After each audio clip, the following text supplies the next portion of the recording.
Again, sit down. Welcome to Peace, Perspective, and Poetry with our hostess, Shanique Adele. Hello, hello, welcome. Hi, I am your hostess. My name is Shanique Adele, and I will be hosting our second annual Peace Perspective all today. How's everyone today? All right. Happy to be Okay, here. awesome, awesome. So we have Miss Dada Ra. She is our founder and creator. Hi, greetings everyone. This is again, as Shanique said, our second show. Marlon is our featured guest poet this evening. And in case you're not aware, the purpose of this show or presentation or whatever you would like to call it is to have the conversation. Is to have that conversation in the atmosphere that peace is something that can be an everyday conversation, something that we talk about all the time. And what better way to do it than to demonstrate it? And so Shanique is, hey Julie, Shanique is going to be talking to our fabulous poet who has an incredible background and has some wonderful things happening in his life. And we're gonna have a great time, everyone. And thank you for being here. Shanique, take it away. It's all on you. Yes, thank you, Miss Dada Ra. Welcome, everyone. So happy you all can join us again for our second annual Poetry Peace and Perspective. So I want everyone to give a big shout out to our special guest. Thank you so much, Mr. Marlon Ferdinand. Thank you. Thank you. Yes. So could you just tell us a brief, summary of who you are, or I'll start. Okay, so in case you guys don't know that's watching, he was in the military for 30 years, and he's also a big, well-known open word poet. Isn't that right? Yeah, spoken Right. word. But I like that open word. That's a new one, but I like open word poet. Open word, spoken word. But you are a well-known poet, and you've had a very interesting life as well, right? So do you want to share with everyone a little bit about yourself? My name is Marlon Ferdinand. I'm also known on the spoken word circuit as POW, the power of words, which is also a flip on the fact that I am a 30-year veteran. I retired in 2019 with 30 years of military, 14 years Army enlisted, and 16 years Air Force officer. I retired as a major. Had a couple tours. My last one was in Afghanistan in 2008, 2009. I am a registered nurse, graduate University of Miami, and I'm also a firefighter with Miami-Dade Fire Rescue. But poetry is one of my favorite things to do. Wow, woo! What a resume, right? What a resume. Yes, talk about living. All right, so how would you like to be addressed? Mr. Marlon, Mr. Ferdinand, how would you prefer? Or do you have a name, as a poet that you prefer? We'll roll with POW today. POW. Marlon or POW is fine. So okay, Marlon POW? Marlon or POW, Marlon POW, which is my website, but Marlon POW. Okay. All right, POW. I like that. POW. Okay, so Ms. Dada Ra, as everyone can pretty much see, or they heard you earlier, those just joining in, this is a nice, safe area to talk about peace, talk about poetry and everything. So could you just give just a brief summary on what made you think of this open space for us to join in as far as talking about poetry? Just a little brief summary in case people are still kind of not really sure about what to expect here. So the beauty of poetry is, so think about if you have a conversation with someone and you don't agree with what they're saying, or you might not even want to hear everything that they're saying. You'll cut them off. But a poem, you're going to listen to a poem, whether you agree or disagree. You're going to listen to it from beginning to end. You're going to respect the poet, unless it's really bad poetry, which there really isn't a lot of that.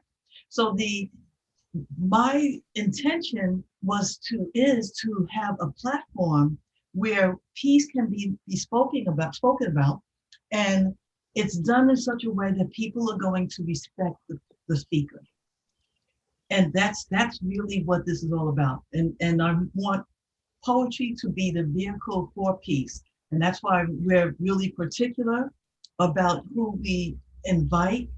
And after speaking with Marlon for quite some time, he not only is he a peace poet and who's been on the front line and out there where it was real, where us as civilians, we could never experience, we can't really understand some of the areas that he's been in, and some of the things that he's experienced. And for him to have all of those experiences and to also go through some of the things that people of color go through, and to still come from all of that and to still be in a profession that exposes him to lots of people and to still stand for peace is, to me, it's amazing and it's commendable. And so Marlon is an example, a prime example of the type of person that is walking the planet that we don't get to recognize sometimes unless we have platforms like this. So it's for us to create the atmosphere and to display the atmosphere to others so that they recognize, and so that maybe this will become the common expectation, and there'll be more of these types of conversations as opposed to where we tend to go with our thoughts and with our group talk when we don't realize that there are other options available. All right, well said. And that Well is said. our queen, Miss Donna Ra. Yes. Awesome. So back to Mr. POW. Okay, so I hear that you grew up in New York, correct? Yes, my family's from Trinidad, but I grew up in New York, and then I spent high school and some time here in Miami. So Miami has been home since then. Okay, okay. And then I know that you said that you started writing poetry when you were around 14. Yeah, I started writing at the age of 14. I started off as a beatboxer. Then I started, rapping and getting my opportunities. And then you realize that writing, when I wrote, even then, it wasn't with a beat in mind. We didn't have, you had a tape deck, but you was writing with your own rhythmic beat. So by default, it had to hold its weight without a beat, and it was poetry.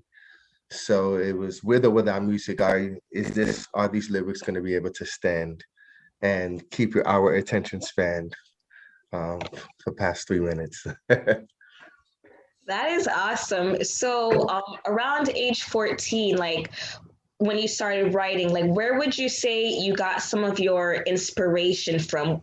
Would it be like other MCs, or, from school or from personal life? Like, could you tell us more? I had Big Daddy Kane and Rakim were big influences of mine. Even back then, I was told I looked like Big Daddy Kane if I had my flat top, But it was one of the reasons that I picked up the pen, and then just the lyrical responsibility, or the awesomeness of being able to have an impact one way or the other. It was, once you were able to enjoy it and it not be confused. I mean, if you made money, nice, but sometimes the business end robbed you of the fun of just being able to create, entertain, and touch folks. So I was able to keep most of that. I enjoyed when you do gigs that were respected enough to pay, but it was something about being able to speak, address issues, lift up vibrations. You can't put a price on that. No, you cannot. That sounds awesome. So, do you think you can bless us with one of your poems? Sure. Let's start with one that addressed all the branches of the military, because while we sometimes don't recognize we're actually brothers and sisters, even in the rank instruction system, they're all like cousins. They're one family. So I have a poem that I was able to do for the general when I was in Afghanistan. So it was an opportunity. Even then, there was a Captain Ferdinand's Corner on the radio station to uplift during the encouragement hours. So I was able, by poetry, to really do a lot of things. So this one is called "This Is for My Soldiers," or also "Keep on Living." Take a little sip.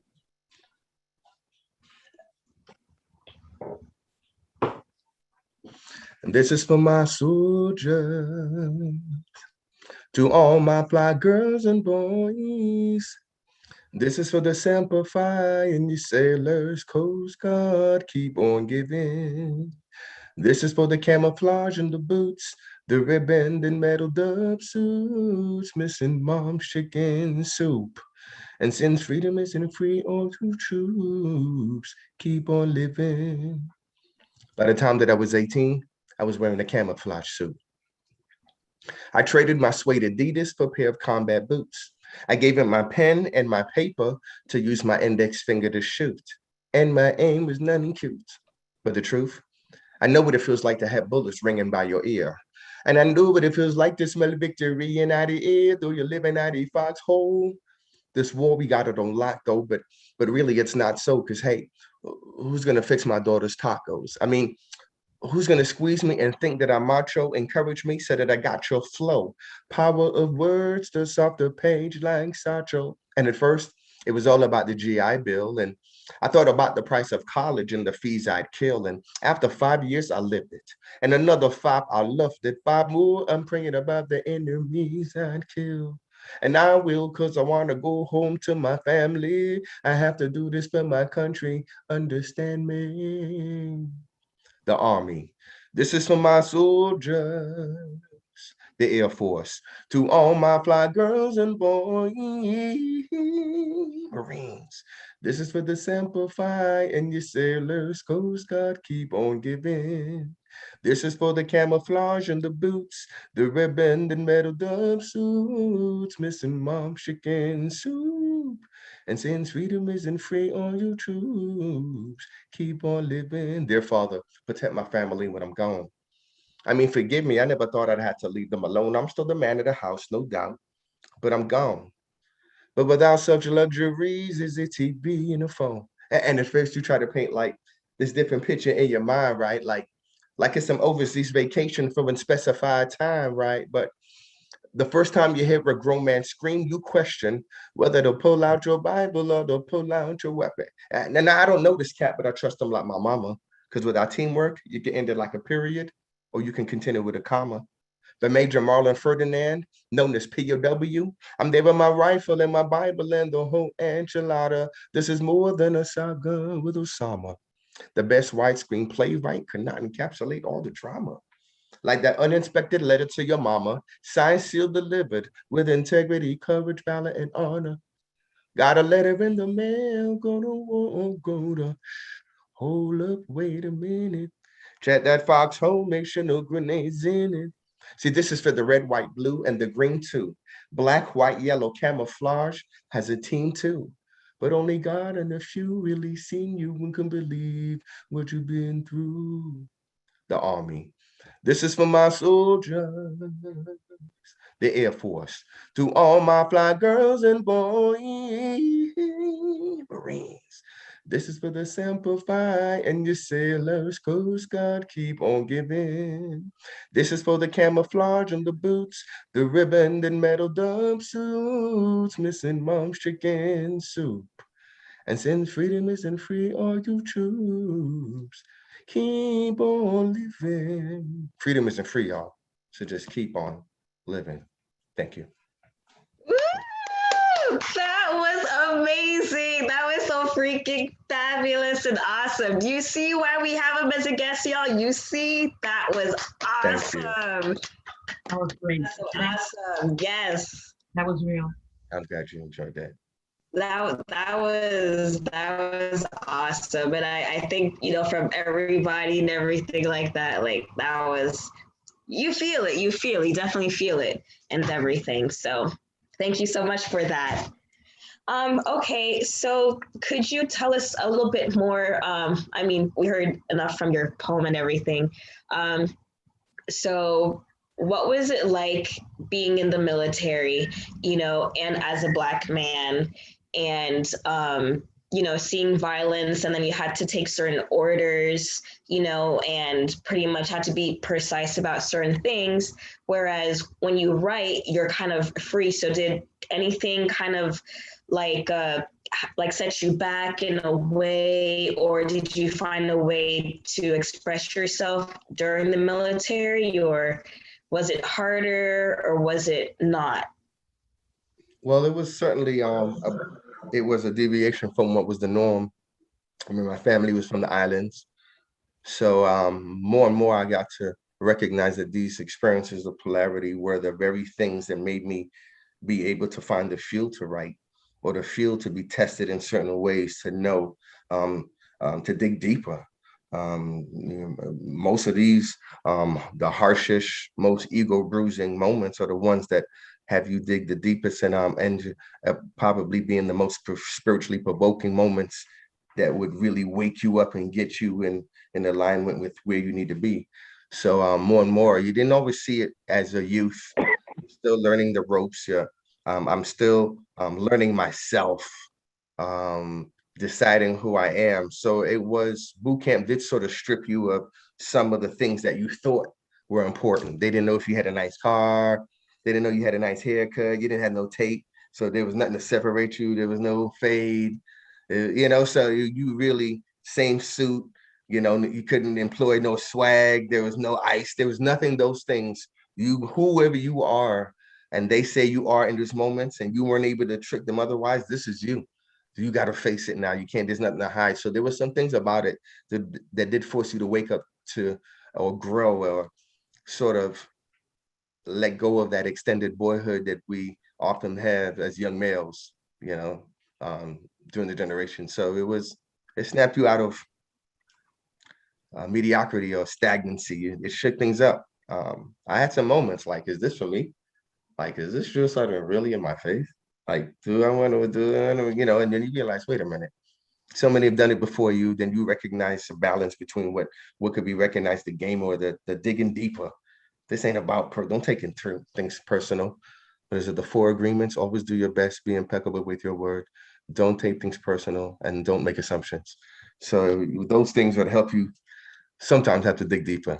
It wasn't always available, but I made it was a good ride in the end. I know some tough seasons. I know war. I know tears. I know losing your friends. I know getting passed up, or maybe a little delay when you thought you should have got the promotion. But in the end, most of these things I can say contributed to a better version of myself. And I'm able to tell a story. So many different ranges of issues that I've been able to embrace, or I've never had to go outside of my experiences almost to write. There's so much fuel right there. Just on my book, there's a book called The Power of Words. It's now on Amazon. How do you write a poem? And I found a way. It was called Indigo Skies, a letter to your daughters while you're on orders on your way to war. These are the words. There's a poem that I promised Dada that I would do. It was called Like Me. It was expressing what it was like to meet your son for the first time at age 17. I have 4 daughters. I learned that I have a 17-year-old son, which was amazing. He's now 27, a young version of me. So that was an awesome experience. So I have one called Like Me. I get to write it. So you get to share your experiences on paper, and you never know who can spiritually connect or get healed from something they weren't able to close, or, you know, there's so much unhealing out there. Even as a firefighter, that's really perhaps the underlying of at least 50% of all our calls is some kind of non-healing, some kind of anxiety that still just peel the surface. So we have to learn how to heal. We have to learn to breathe, stay away from TV. That's Right. pretty much how I'm Thank able to you. balance those experiences and still sort of have enough hard drive space to smile, create, laugh, and not be drained, you know? So Yeah, that goes back to my next question, because you're in the military, which is, can be a very violent combat area. You were a paramedic, you were also an RN. So at times you were faced with a lot of reality. So how do you still, find peace? Like peace within your soul, peace within your heart, peace within like your surroundings, like, and there's violence and sorrow and death, around you. So well, I think I've read it somewhere. It said you have the power to control your perception, and therein lies your freedom. And when you go to war or you have any of those experiences, who you are, the kind of work you put into your personality does make an impact. It does. So everyone doesn't come there at the same place or the same place of peace or any of the fruit of the spirit, even, but the love, joy, peace, patience, kindness, goodness, faithfulness, gentleness, self-control, or any of these things. So you got the hope. I do know when you're younger, your allegiance could sort of be blind. You don't have that many tools yet. You're developing into a young man. I played video games, but it didn't have as much control perhaps as this generation made with this kind of blind, blah, blah, blah, blah, and almost numb to this. No, this is the real thing. This is real lives and people. But there were so many different influences even then. So you gathering the tools, it's OJT. As a 22, 23-year-old, and I'm going to war. I started college. Then I was called out of college, getting deployed. There's really no rules to, now, yes, everyone has to learn how to use a weapon, but that's not everybody's primary job. So mine was to save lives. As a medic, I was a combat medic, then I went to nursing school, and then I was a flight nurse. Yes, we were strapped. Yes, we had weapons to defend ourselves, but it was like I had a weapon in one hand, but I had a Band-Aid, a tourniquet, and some medicine in the other. And that's my primary job, to conserve fighting strength and to save lives. So that also allowed me to have a purpose other than this. I think everybody think it's robotic and everyone just got a musket, a gun. Yeah. No, we have to have medical component. We have our cooks, we have our finance, we have our engineers. We have the logistics. So it's a city, that becomes a smooth running wheel. So everyone is trained to be able to use one, but we have a couple of jobs. And depending on where you set your post and, deciding what you are here for, you can look yourself in the face and you can find a purpose. So it's not always just one way. I understand why we say it's not often a place for a young black male, but then think about it. Where you tell me one place that exactly is or is even available to us. It's not always available. Some of my confidence wasn't even there until I went in the military to actually go to college. Be honest with you, I was like, I can do this, and then I ended up going to University of Miami Nursing School. But I went in the military first. I actually wanted to get out of class. I did go on the ASVAB, kind of by accident, but I kind of by faith and not by sight. Most of my ride. Yes, I do have quite a resume. It is probably enough to pop a collar, but I know better that there was too much in there that I know I couldn't have done by myself. There was the Heavenly Father and divine guidance, and a lot of things worked out. Usually because I didn't probably have as many of the egoic things in place, because I didn't feel particularly bright, be honest with you. So I really had to study till 3 a.m. to get my 84 sometimes, and I felt like something's wrong with me. So it made me have to try everything. I'm gonna try my talent. I'm gonna sing. I'm gonna rap. Something's gonna land. All right, let's see what happens. And something did happen, and a few things at the same time. Some of them beyond my calculations. So divine guidance, I would say, was a lot of my resume. But I've saved lives, and I've touched lives through my poetry. I was I mean, I had all kinds of patients. I had Taliban patients. I had Afghanistan police, Afghanistan army. I had kids, Cliff Pallet babies. So my patient load was anybody. So I had to have a compassionate. I mean, I remember what we had. I had one patient. I had him for months. An explosion. You know, he had a prosthetic eye, and so I was the one that took care of him and peeled off the scabs. Then I remember I took the surgery clippers and I gave him his first fade when he had like a surgery. So he was looking strange. I remember when I first gave him a fade and let him look at and see a smile on his face that not even speaking the same language, we spoke the same language. So everybody ultimately wants peace. I think this last tour with Afghanistan, if it's something that I learned, we're so much more the same than we are anything else. You know, it did feel a little strange to go over to somewhere where at some point we were told that this is our enemy and we are the nice guys and then you're not really treated necessarily all that well, even in your own camouflage. So I've seen it all. And so love and compassion usually would guide you where you have to have the least amount of judgment, and then you can really do your job. I came here to conserve strength and have somebody, I didn't create it, but I'm here to make it better. Somebody with my presence, I hope to keep somebody alive or a couple of you, so that's my job. Ah, thank you. What do you hope to accomplish with your poetry or your piece of poetry? I think poetry gives me an opportunity to really touch and avenues beyond. I get to talk about what it's like to come home from war and try to fit back in. I get to talk about love. I get to talk about fatherhood. I get to talk about spiritually provoking pieces that may wake somebody up and get them a little closer to God. And when you've had people tell you, thank you for that, that changed my wife and I life, and I've had all that, that's like, wow, that felt good. That's why I do it. When you get to speak at a wedding or even a funeral, and you can see that I was able to bring healing. This year I got to shoot my a video called From the Front Line. So I was able to represent for all frontliners and really have something proud to deposit on the universe as far as doing this COVID, and that nobody's really the unsung heroes are those frontliners, really, even the moms and the parents who now have to be teachers at home. There's so many who make this formula, this network come together, but nobody's talking about it. So we can't let TV dictate who we need to tap on the shoulder and show love to. And TV to have you heavy, depressed, anxious. So. No, well said. Before we continue, is there anyone in the audience that has any questions or want to have their input on peace, or so far, any questions, him being the military or his poetry so far?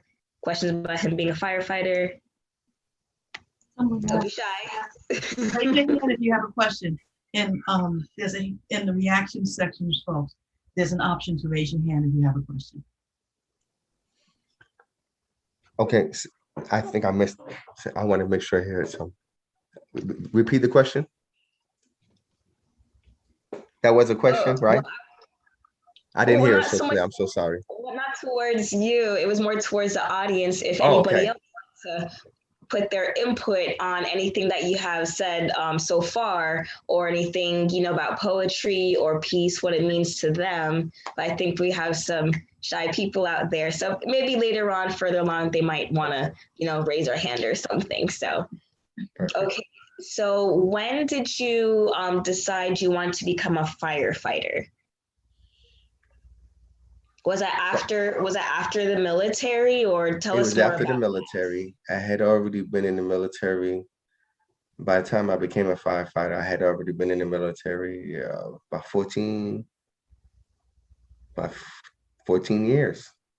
And I was working as an emergency room nurse. And in the emergency room, a lot of our technicians were paramedics. That was often their side job from a fire rescue. And we had a young lady who was a firefighter for, I think it was Pembroke Pines, and didn't know she affected my life in that way. Interestingly enough, she was a firefighter and had become a nurse. later on. So I did it backward. A lot of people have become fire rescue paramedics and then bridge over to nursing, but I was a nurse first. So some people think you left nursing for fire rescue. It was certainly one of the better decisions I made. It was fire rescue was an awesome job. You have some heavy days, but you have some days where you make an impact. Um, so for fire rescue, I was working in the emergency room. She said, maybe you'd like this. You should consider it. So I decided, I'd apply. At that time, my first spoken word album had just come out.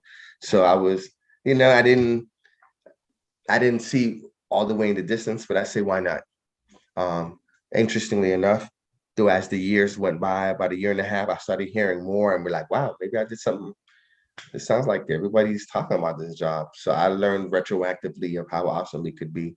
And it did work for me very well. Oh, that's awesome. Yay.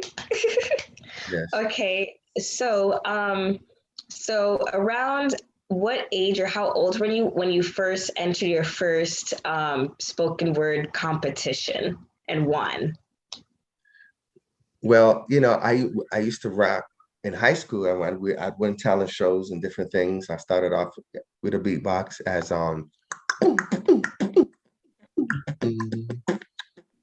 started off there, and then but I tried to separate myself from it and see it as something that I did, not something that I was doing. And so often I would go away with the military and there'd be the NCO club, they'd have some kind of talent show. They said, Ferdinand, get up there. And I'll go there and I'll win something. So it was sort of like I tried to leave it alone. And it was sort of like God was like, well, you thought I gave this to you for you. There's people I need you to touch and reach now. So work it out, do what you got to do, but I need you to write and uplift. So I've tried to back from it sometimes and it was right there. I've been, if it was asked to do a wedding or it just was always somewhere I was able to create some smiles, you know? Oh, that's awesome. So, has the military affected any of your decision making in your current profession now? Well, certainly, you get your mind gets stretched as to your range of critical thinking, situational awareness, um, my confidence in my medical, even though you have to sort of unnursed to become an effective firefighter paramedic. It's a different way of thinking. I Right. remember going on trauma calls, accident scenes and bodies, different places, and I'm looking at the patient and he's like, Ferdinand, we're not diagnosing anything here. We're just trying to keep them alive and get them to the hospital. So I had to change my long term and make it focused on the now. And so it come in handy then, but really you have to redesign your focus um, to keep these people in this alive. Sometimes Right, right. they call it circling, and sometimes like, wow, we made it to the hospital. We're so happy. It was like, wow, she was circling the drain. We're so glad she made it. Like wow, we kept her alive, and it's like, and then you only think about it after you take them to the emergency room. They're still alive. You watching like yes, and you sit down like, and then you think of all the things that could have gone wrong, or all the things that went right, or what you could have done better. So sometimes you have to your biggest critical, you're your biggest critic, but sometimes you got to learn not to take yourself so serious and learn how to enjoy. Hey, I did not create the issue. I am just here to make it better. So would you say that your experience made you more appreciate humanity more or see it from a different perspective, maybe? Oh, absolutely. Because, nursing, fire rescue, it's different from like the police. The police got to find their game face. We have to find a compassion face. And sometimes it's not always there. Some people are like, good morning. What's the problem? You do have those that aren't genuine, but for the most part, if you don't have it in you, you would learn to be, even though you 70% of the calls I probably wouldn't call fire rescue for. 30% of those calls, I can see why they thought it was an emergency, especially when it comes to kids. We come there bells and whistles. Everything is gonna be, the younger they are, the more we're gonna sweat. That should have kind of came out wrong, but it's like we're gonna give it the best for any adult. but we're giving, Right, where right. everybody's drenched on a cardiac arrest on a child. Everybody, we thinking quick, like bone gun. You got the CPR. We do that for everybody, but there's something about digging deep and want that machine to flow even smoother. Um, and they said smooth, slow is smooth, smooth. That's the beauty of at a fire station. You become a family. You eat dinner together, and then when a cardiac arrest or a car fire, you sort of create this football team kind of synergy, and you already know who's going to do what. You don't even have to really talk. The more you work, the more I jump in. I'm going to block traffic. I'm going to look for wounds. I'm going to start this tourniquet. I'm going to get the airway ready to intubate. I'm going to handle the EKG. And, so I guess I could talk about with some excitement, but I tell you, I know some days that you left heavy, but it's a good job when you're trying to make it better. I hope I answered the question if I Okay, didn't deviate too okay. much. No, you did. You Okay. did. Well, you're doing a great job. Thank you. So, do you think you could give us a little freestyle, maybe? Okay. So freestyle could come in many flavors because you could talk about anything. So I know that I promised Ms. Dada, that you wanted one in particular, you wanted to hear sort of the story of my son and I meeting. That would be Oh, that considered would be a a good flip. one. So it lets you know the way that poetry can go in any direction. That's the beauty of it. There's no rules. Um, you can sing, you can put a comma, you can put exclamation, you can put an accent, you can get loud here, you can get soft here. And so a lot of my poetry I would consider a straight line, and then all of a sudden I get to have fun and 3D it, and then find out, oh, this goes to music. Oh, this goes to a track. Maybe I can rap this. Maybe I can flow this. So this poem is called Like Me, and in a version that is recorded, my son actually starts the poem and he ends the poem. So my son is now in the military. Oh, I'm a grandfather. He's 27 now, but I met him at 17 after him growing up thinking someone else is his dad, and I didn't know. The mother never told me. She went away with the military, and God gave me a gift and a son. So this is the poem about to my son meeting him. It's called Like Me. All right. It was surreal how he looked and how he talked like me. Same chiseled features, nervous sweats, and how he walked like me. His attitudes like, I'm down for whatever, but shoot for better. God, family, and cheddar. Thus he thought like me. Overlook the negative to find the good like me. Affectionate, compassionate with a twist of hood like me. But then he calls me on my celly the very second that I finish that line. Yeah, he'd be all up in my mind like me, but check this. I'm in the zone writing this poem, but then he calls me from his boy's phone because his phone hadn't been off for like weeks. So now he has me holding on this cellular phone without him knowing that he just showed up and he's all up in this poem like me. Our similar frequency, the nights we met recently, it's like, other than God, I don't know if one can know him like me. How to be a man, no one could ever show him like me. 17 years, no one could ever owe him like me. In these lyrics, well, no one could ever flow him like me.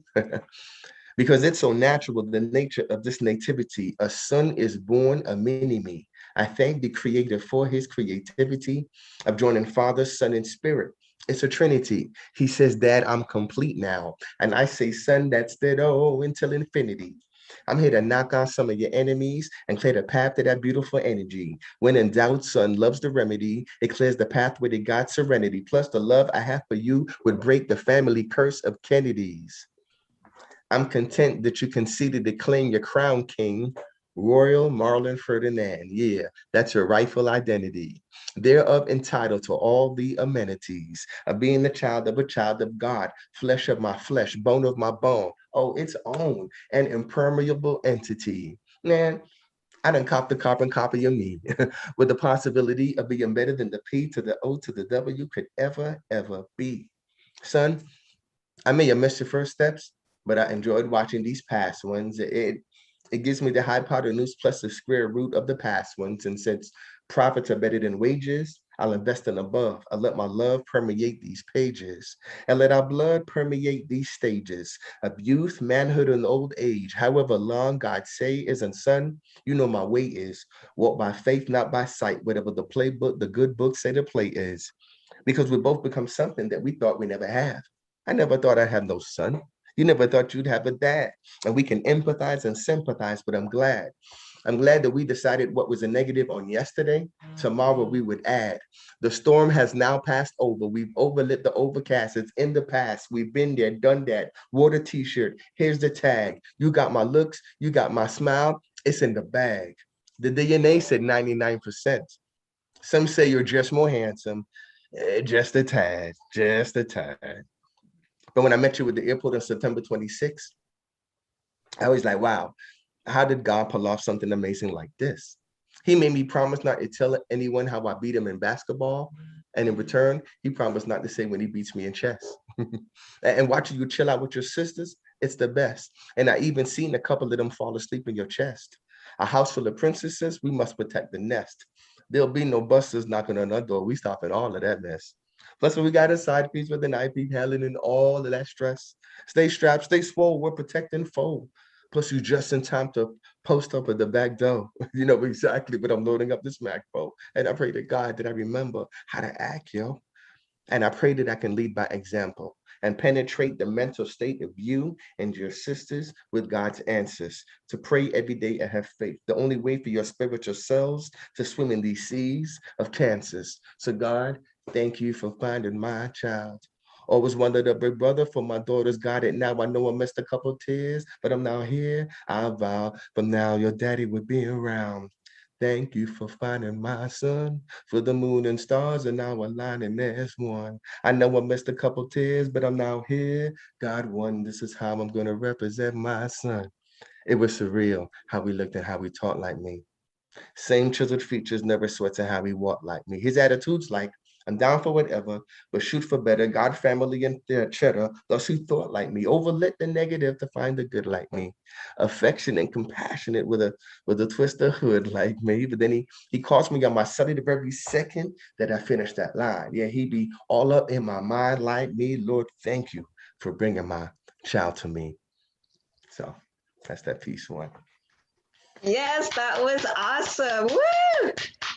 Thank you. Chicken soup for the soul. Yes, that was beautiful. Awesome, awesome.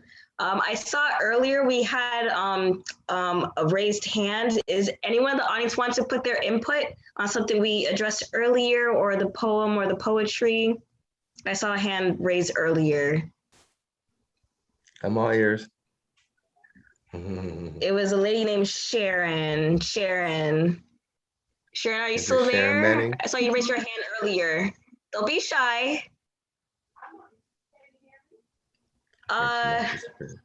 No, check if your mute is if it's unmuted. Is it Sharon Manning? Corner. Yeah, Sharon Manning. Yes. Can you hear me? Yes. No, Yes. I was. Oh, Can you go hear ahead. me? Sorry. Yes, we can hear you. Put on your video. Hello, Miss Manning. How are you, Miss Hi, Sharon? how are you? I'm just figuring. I've been listening to you for the whole presentation. Really enjoying, what you've been sharing with us. But I've been challenged with this Zoom thing. Okay. Okay. With the video. What I was wondering, my question was, that the military is a very structured organization, and you're trained in such a way where there are barriers and everything is really structured in terms of what you need to do, how you think, you just react. How do you find the duality in terms of crossing over to be able to express yourself freely and openly and with so much passion and emotion that I hear in your voice, in your poems? Do you find it hard to do? Well, I do not find it hard because I think one of the ways we look at the military, yes, it is structured. And the position is not always taking an order, but there's also the position of by balance giving orders. Now, I did come into the military slick sleeve, they call it, no rank. But 11 promotions later, I made it to the lieutenant colonel board. Oh, Um, congrats. so I got to see the transition of being, I had the drill sergeant in my face, and then I got to be the drill sergeant, but I also got to use my tools of being a compassionate officer, but yet showing the structure and a balance between the two. No, Right. you will have to, every now you may have to snap. You may have to say something to change the game or uplift or speak for the greater good, or so there's a balance of the two. So being even uh, even in the Air Force, it's culturally it's different from even in the Army. There's a lot of subcultures and paracultures, so there's a lot of lessons going on simultaneously, and sometimes it is racism, but that's not just the military. That's anywhere. So how are you going to handle it? What tool are you going to bring to the table that somebody's going to learn something like, man, maybe I should do that better. Maybe they understand somebody of not their race or color better because I handled it in such a way. So these opportunities are always going to be there. So you always have a choice, and you have to decide who are you going to be, because you're going to get challenged. One way or the other, the true colors are going to come out. So you sometimes you got to take the time to be still and really put some time into what's your position. How are you going to feel like this? How are you going to not shoot off the hip and not give something the proper thought? And then next thing you know, you end up putting somebody in a headlock and you're Right, not right, doing the right right, thing. Like, how do you have right. control at all the times? How do you have discernment? How do you allow yourself to be guided? God, order my steps, because if I take over, maybe this may not go so good. So there's all of that. And I've got to exercise that throughout on my career. And I tell you, I've tested God, and showed up. He let me know he's in the building. And so that's an asset for me. Everyone may have a different choice or way but the universe is typically conspiring for your best version.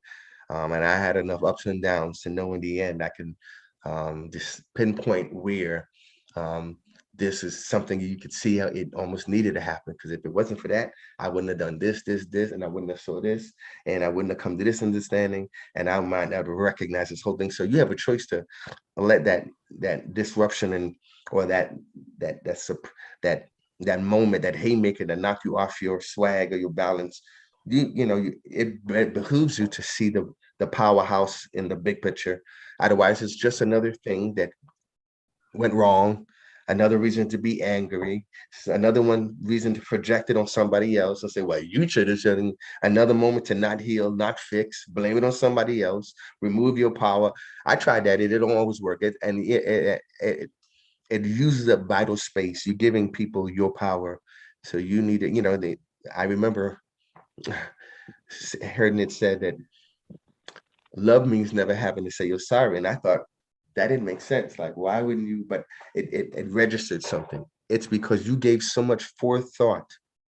You put the time to really think about this. You wanted to come in love, that when you lay down your words, you know that you came with the best intention. So usually, and here it is. This is my words. I hope you get the best part of this. I've come in love. Please get it. Because you Right, never want to right. be angry. But the more you put into peace, the less you have to deal with war. So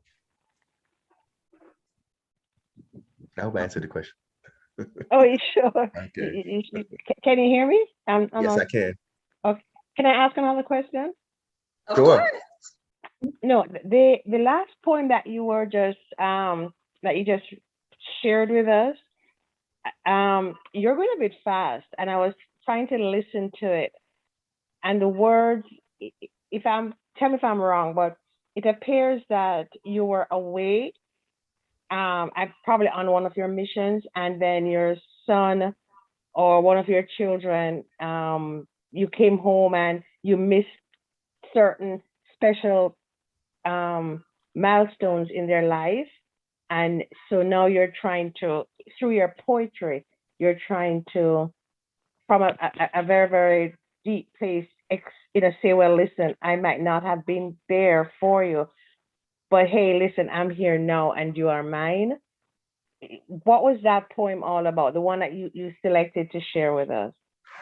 That poem was about it would almost seem like a fairy tale story. So there was a young lady that I had a crush on from middle school.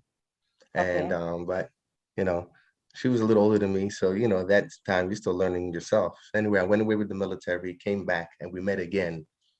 We became good friends. But I also started going to University of Miami and we became more estranged.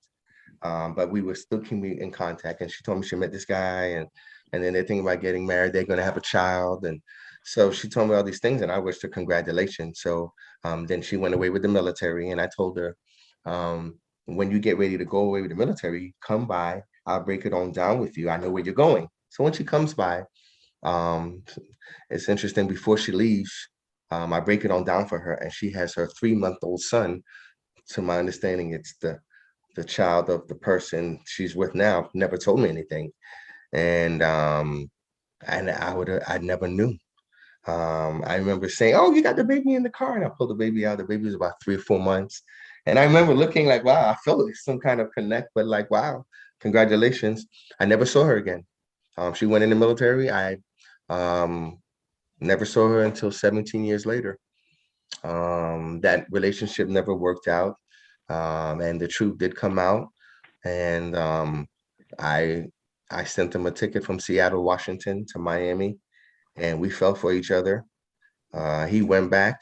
He was 17 at the time. He knew that I didn't know anything. He didn't hold me responsible. We just really merged well. He went back to got back his things from Seattle, Washington, moved in, finished high school, changed his name.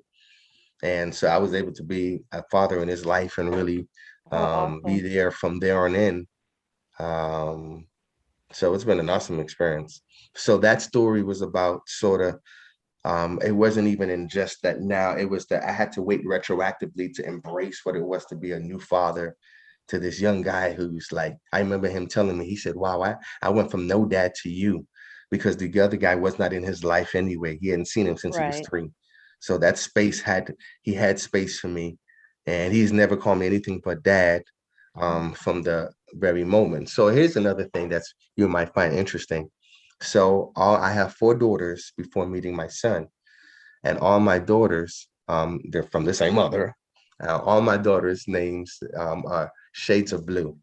I am now divorced after 22 years, but my daughters, Indigo is in grad school, Sky is at Clark Atlanta, Navy's in high school, and Cyan is now going to high school. And my son, his name is actually legally changed to Royal. Oh, So all my okay. kids' names are shades of blue. Ferdinand. Wow. Yeah. That's Okay. awesome. Yeah. He wanted That in. So he that seems to be Sergeant Royal Edward Marlin Ferdinand. Yeah. I have a quick that is awesome. I have a quick question. Because we're coming to the end of the show, Okay. and because we're talking about peace, and a lot of times when we talk about different types of strife or conflict and the things that are going on in the world, we speak from a perspective of race. However, you are very well spoken and you've been around a lot of different people. Would you say that it's not always about race? And from a human perspective, recognizing that we are people on this planet, that sometimes it's a person and you can see that this person either is for you or against you or whatever, however they're coming, and that you have to see that person as a person and not look at what color they are.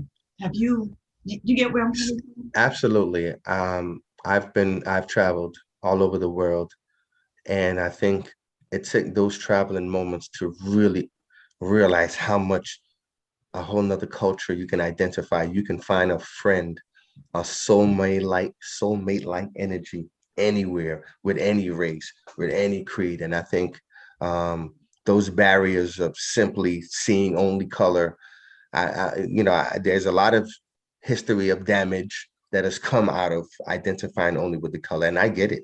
Um, but the bottom line, you realize before you treat anybody like yourself.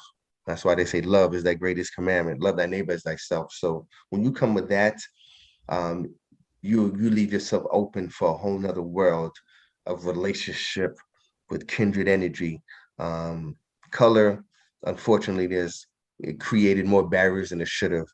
We need to respect that we have so many different cultural diversity in a gumbo, and that we're still all unified by one, that we come from one perspective of one God. Even they say there's one Lord, one faith, one baptism, one God and Father of all, who's above all, through all, and in you all. So really, there's so many reasons why we need to recognize that we have more in common than not. Unfortunately, we found more reasons to find differences in religion. So we can see why religion has not always done us. I think it helped get us on our feet. But we were supposed to be Christ-like spiritual beings. We are. We just happen to be having the human experience. But we are. These are borrowed. We are more like. We are one. Thank you. That was very, very, very well said. And the only thing I would add to that is one day we'll get to that point of recognizing, for me, this is personal, folks, and this is part of the reason that the organization, this is part of the foundation of the organization, is recognizing that we exist prior to the flesh. We exist prior to gender. And that when it comes to, when we speak of the powers that be, whether you say, whatever title you want to give, that existence is prior to us. So there is no gender, there is no he, there's no she, there's no it. It's just where it's more than we can comprehend. And so there's an understanding that there's a limitation of terminology when it comes to expressing that is more than us. And it's an opportunity. And I think that sometimes if we spent more time on the opportunity of growth that's there and always there, that some of this other stuff that gets us on these tangents that we get stuck on, that we create another pathway, and that stuff will start to fall by the wayside because it would be mute in regards to power. It would be powerless in a real sense. Exactly. That's well said. If you can defer judgment, when you realize like he can hurt just like you can hurt, it doesn't always, the cynical, the darker way of approach is not always that, so we almost blame people in advance, but there's so much, they say there's so much more going on in the world that's great, but only looking through the eyes of the television, we will never grasp it through there. The diversity, we're not going to always get along or see eye to eye, but when you can take a back, you can understand he had a whole yesterday before you try to judge him on today. If you can just take a step back, that act of compassion can have you see that he seems pretty woven or invested in this concept. Maybe I could take a step back and try to understand what he saw. It was service. I think thinking on one accord would really be overstated. The diversity is really how we get to stretch and understand what is love. If we didn't know a little bit about hate or what felt like the absence of love, how would we be able to appreciate what was love? And then we, who did God use that was perfect? I mean, stutterers, tax, invaders, and he was perfect. That he was used. Perfection is not what he asked of us. Love your neighbors as self. That's what he had. Now we judging like he don't do it. We expect so much out of others. Treat others like you have yourself. Really, the formula is kind of simple when you remove that. And it said that the bottom line is more people are on that now. We need to believe it and understand it as possible. It's hard to see it if we just, but when you speak to others, you realize, people are waking up to it. I like to believe that. And, I get to see a different panoramic view as a firefighter. I'm in the house before they can fix the furniture, before they can fix their story. I get to see it all.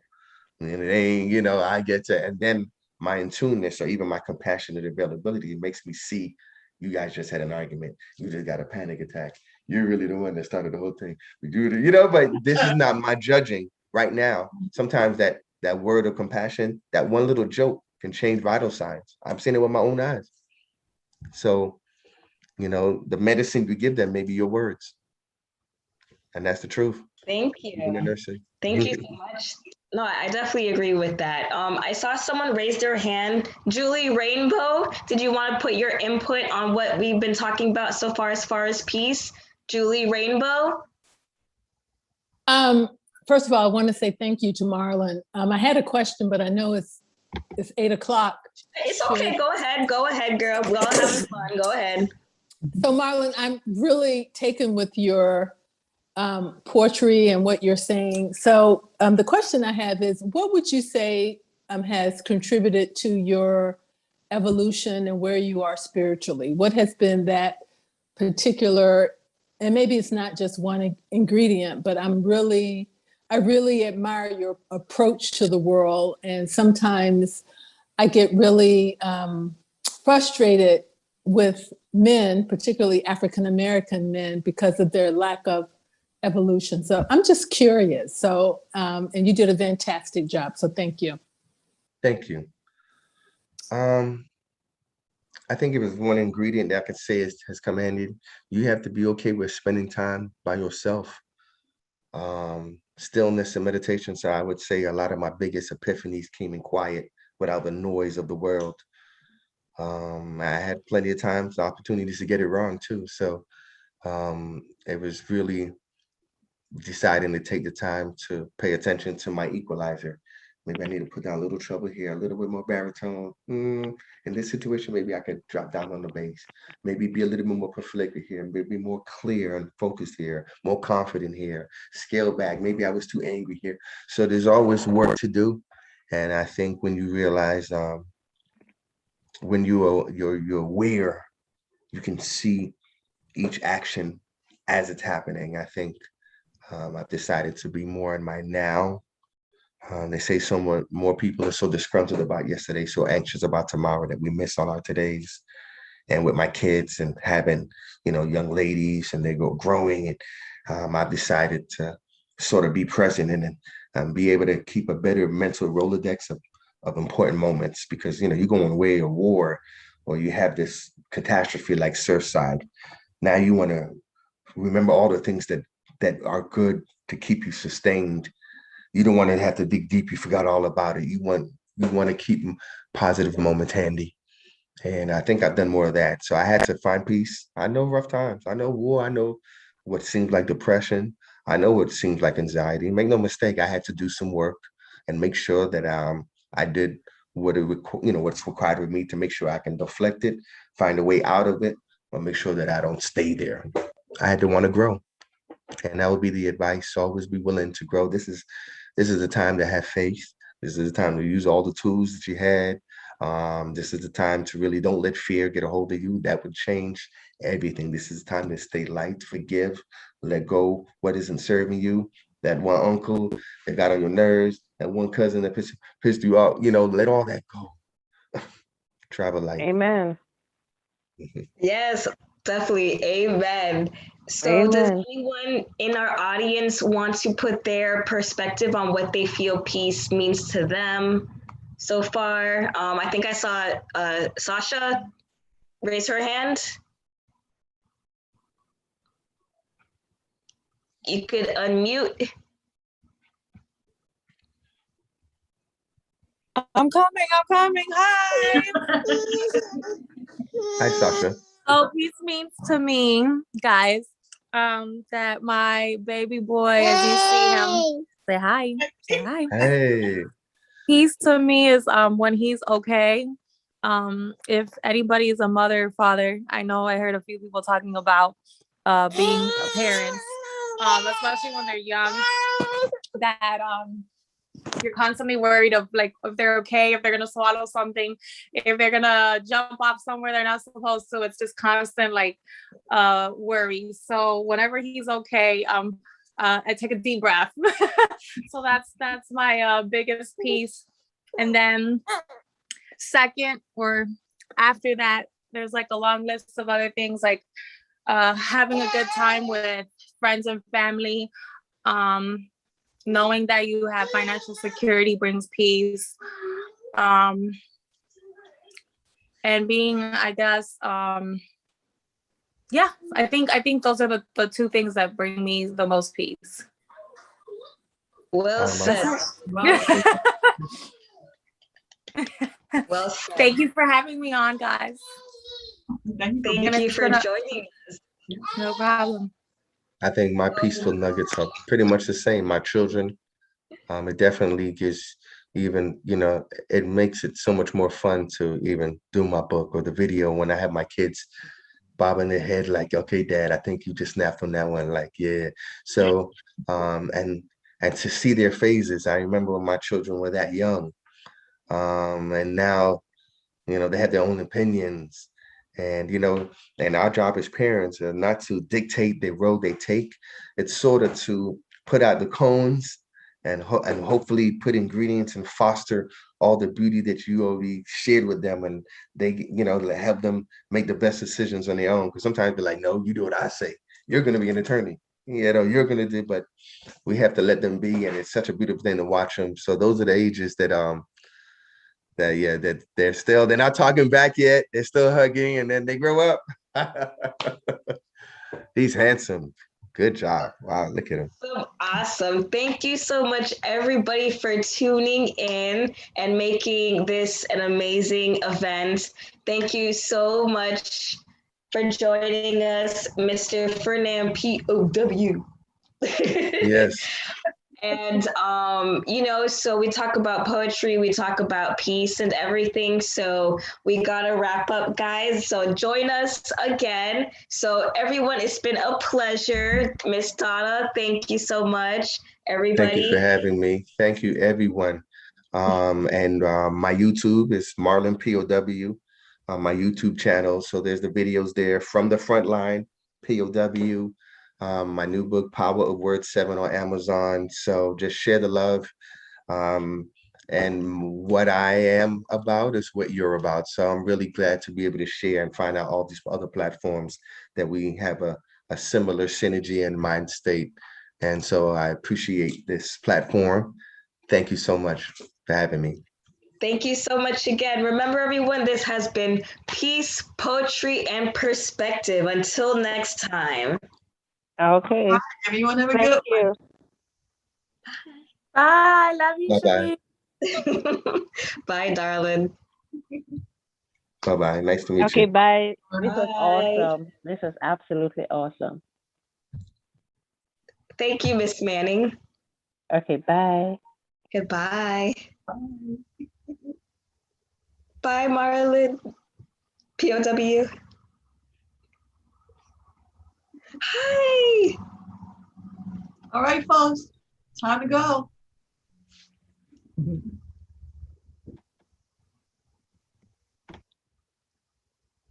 Oh, she left.